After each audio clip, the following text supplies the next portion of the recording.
What's up, everyone? Welcome to the video.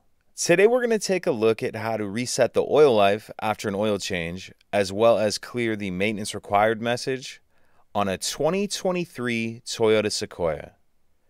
So you'll need to be in the vehicle with the vehicle either running or the ignition in the on position. I have mine in the on position because I'm filming inside. And then we're going to do all this using these buttons on the left-hand side of the steering wheel. So I'm going to be mostly focused in on the dash, but just so you know what I'm pressing when I say I'm scrolling left or right, up or down, and then that OK button will press in, and then this is the back button right here. So if you have your ignition in the on position as I do, the first thing you'll need to do is hit this back button to back out of this message.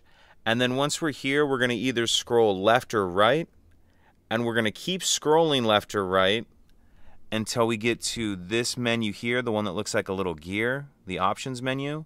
Once we're on this menu, I'm going to scroll down and keep scrolling down until we get vehicle settings highlighted. Then we're going to press and hold down the OK button, hold that in for a few seconds, and that's going to take us to this screen, the vehicle settings screen. Once we're on here, I'm going to use this to scroll down until we have scheduled maintenance highlighted, and then I'm going to press OK. So press this button in for OK.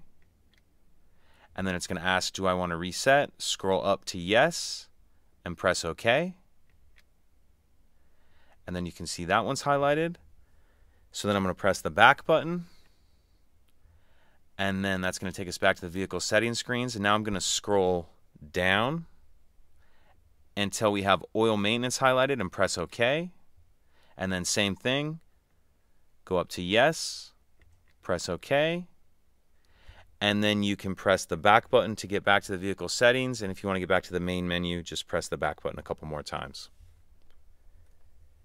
So that's it.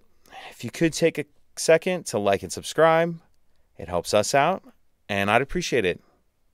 Thank you.